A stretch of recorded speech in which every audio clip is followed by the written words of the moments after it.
Hello, ചെമ്പനീർ പൂവ് പുത്തൻ promo വിശേഷങ്ങളിലേക്ക് എല്ലാ കൂട്ടുകാർക്കും സ്വാഗതം. അങ്ങനെ നമ്മുടെ പുതിയ പ്രൊമോയിൽ നമ്മുടെ അച്ചമ്മ വന്നാൽ പിന്നെ എപ്പിസോഡുകൾ പൊളിയായിരിക്കുമല്ലോ. അതുപോലെ തന്നെ എല്ലാവരോടും കൂടി നമ്മുടെ അച്ചമ്മ പറയുന്നുണ്ട്, ഇവർ മാത്രം എന്തിനാ ടെറസിൽ കിടക്കണം, ഓരോരുത്തർ മാറി മാറി കിടക്കട്ടെ ഇവിടെ മുറിയില്ലെങ്കിൽ എന്ന് പറയുന്നുണ്ട്. അപ്പൊ നമ്മുടെ അച്ചമ്മ നമ്മുടെ രേവതിയോടും സച്ചിയോടും പറയുന്നുണ്ട്, ഇന്ന് നിങ്ങൾ എന്തായാലും ടെറസിൽ കിടക്കണ്ട, ഇന്ന് നിങ്ങൾ മുറിയിൽ പോയി കിടക്കുക, ഇന്ന് അവിടെ കിടക്കുന്നവർ ടെറസിൽ പോയി കിടക്കട്ടെ എന്ന് പറയുന്നേ നമ്മുടെ അച്ചമ്മ ഒരു കൽപ്പന പുറപ്പെടുവിക്കുന്നുണ്ട്.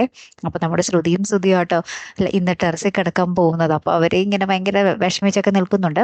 അപ്പൊ നമ്മുടെ സച്ചിയാണെങ്കിൽ നേരെ ശ്രുതിയുടെ മുറി കയറി ചെന്നിട്ട് അവരെ ഓടിച്ച് പുറത്താക്കിയിട്ട് ബെഡ്ഷീറ്റൊക്കെ മടക്കി കയ്യിൽ കൊടുക്കുന്നുണ്ട്. അപ്പൊ നമ്മുടെ ശ്രുതി ഇങ്ങനെ പാണ്ടക്കെട്ടൊക്കെ ആയിട്ട് നമ്മുടെ ടെറസിലോട്ട് പോകുക കേട്ടോ. അതിന് പിന്നാലെ നമുക്ക് കാണുവാൻ സാധിക്കുന്നത് ശ്രുതിയുടെ പുതിയ ആ ഒരു സംരംഭം, ആ ഒരു ഷോപ്പ് ഉദ്ഘാടനം തന്നെയാട്ടോ. അതിന് എന്തൊക്കെയായി തീരും അല്ലെ, നമ്മുടെ ശ്രുതി ഇതിൽ നിന്നും പിടിച്ചു കയറുമോ, അല്ലെങ്കിൽ തലകുത്തി താഴോട്ടായിരിക്കുമോ നമ്മുടെ ശ്രുതിയുടെ ആ ഒരു എന്താ പറയുക പോക്ക് എന്ന് കണ്ടു തന്നെ അറിയണം കേട്ടോ. അപ്പൊ കാത്തിരുന്ന് തന്നെ കാണാം. അപ്പൊ അടുത്തൊരു വീഡിയോയുമായി വരുന്നത് വരയ്ക്കും ഗുഡ് ബൈ.